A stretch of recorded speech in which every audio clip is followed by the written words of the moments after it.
ಅಂದರೆ ಇವತ್ತು ಎಷ್ಟು ಕಾನೂನು ಹದಗೆಟ್ಟಿದೆ ಅನ್ನೋದೊಂದು ಲೆಕ್ಕ. ಇವತ್ತು ಶೋಭಾರಾಣಿ SP ಅವರು ಇವತ್ತು ವಾಲಂಟ್ರಿಯಾಗಿ ಅವರೇ ಟ್ರಾನ್ಸ್ಫರ್ ತಗೊಂಡು ಬಳ್ಳಾರಿ ನನ್ನ ಕೈಲಿ ಆಗಲ್ಲ ಅಂತೇಳಿ, ಯಾಕಂದರೆ ಅವರು ಈ ಕ್ಲಬ್ಗಳು, ಗಾಂಜಾಗಳು, ಮಟ್ಕಗಳು, ಉಸುಬ್ಗಳು, ಕಾಂಟ್ರಾಕ್ಟ್ಸ್ ಎಲ್ಲ ಫ್ರಾಡ್ಗಳನ್ನು, ಕ್ರಿಮಿನಲ್ಸನ್ನು ಅವ್ರು ಅರೆಸ್ಟ್ ಮಾಡಲಿಕ್ಕೆ ಅಂತ ಹೋಗಬೇಕು. ಮೇಲೆಯಿಂದ ಇವರು ಫೋನ್ ಮಾಡೋದು, ಅಲ್ಲಿದ್ದ ಗೃಹ ಮಂತ್ರಿಗಳು, ಮುಖ್ಯಮಂತ್ರಿಗಳಿಂದ ಫೋನ್ಗಳು, ಅವ್ರ SP ಮತ್ತು ನಾವು ಯಾರು ಇಂಟರ್ಫಿಯರ್ ಆಗ್ತಾ ಇಲ್ಲ. ನೋಡೋಣ, ಪೊಲೀಸರು ತಾವೇ ಪತ್ರಕರ್ತರು ನೋಡ್ತಾ ಇದ್ದೀವಿ. 2.5 ವರ್ಷ ಆದರೂ ಕೂಡ ನಾವು ಅವ್ರ ತಂಟೆಗೆ ಹೋಗ್ತಾ ಇಲ್ಲ. ಯಾಕೆಂದರೆ ಅವನ ಅಂತ್ಯ ಅವನಿಗೆ ಭಗವಂತನೇ ಕೊಡಬೇಕು. ಯಾವ ರೀತಿ ಶಿಸ್ಪಾಲ ತಪ್ಪುಗಳು 100 ಮಾಡಿದ ಮೇಲೆ ಅವನ ಅಂತ್ಯ ಭಗವಂತ ಹೇಗೆ ಮಾಡ್ತಾನೋ, ಈ ದುರ್ಮಾರ್ಗ ಶಾಸಕನ ಅಂತ್ಯ ಕೂಡ ಹೀಗೆ ಆಗಬೇಕು ಅಂತೇಳಿ ನಾವು ಭಾಳ ತಾಳ್ಮೆಯಿಂದ ನಾವಿದ್ದೀವಿ.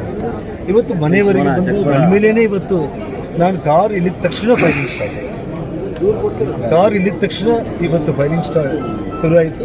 ಇವತ್ತು ನಾನೇ ಖುದ್ದಾಗಿ ಇವತ್ತು ನನ್ನ ಕಂಪ್ಲೇಂಟ್ ಮಾಡಿದ್ದೇನೆ. ನಾನು ಬಂದಿದ್ದು ಟೈಮಿಂಗ್ ಇದೆ, ಯಾಕಂದರೆ ನನಗೆ ಲೈಫ್ 360 ಇದೆ. ನಾನು ಇಲ್ಲಿ ಲ್ಯಾಂಡ್ ಆಗಿದ ತಕ್ಷಣ ಕಾರಲ್ಲಿ ನನಗೆ ಟೈಮಿಂಗ್ ಇದೆ, ಟೈಮು ತಿಳಿಸ್ತೀನಿ. ನಾನು ಇವತ್ತು ಕಂಪ್ಲೇಂಟು ಮಾಡ್ತೀನಿ. ಕಂಪ್ಲೇಂಟ್ ಯಾರ ವಿರುದ್ಧ ಸರ್? ನಾನು ಹೇಳ್ತಾ ಇರುವಂಥದ್ದು, ಅವನು MLA, ಅವ್ರ ತಂದೆ ನಾರಾಯಣ ರೆಡ್ಡಿ, ಅವರಿಬ್ಬರು ಸೇರಿ ಇವತ್ತು ಇಡೀ ಕಾಂಗ್ರೆಸ್ ಇವತ್ತು ನಮಗೆ ಒಂದೊಂದು ರೀತಿಯಲ್ಲಿ ಅನುಮಾನ ಬರುವಂಥದ್ದಂದರೆ, ಈ ರಾಜ್ಯದ ಮುಖ್ಯಮಂತ್ರಿ ಸಿದ್ದರಾಮಯ್ಯನವರು ನನ್ನ ಮೇಲೆ ಹಿಂದೆ ಮಾಡಿರುವಂಥ ಪಾದಯಾತ್ರೆಗಳು, ಹೋರಾಟಗಳು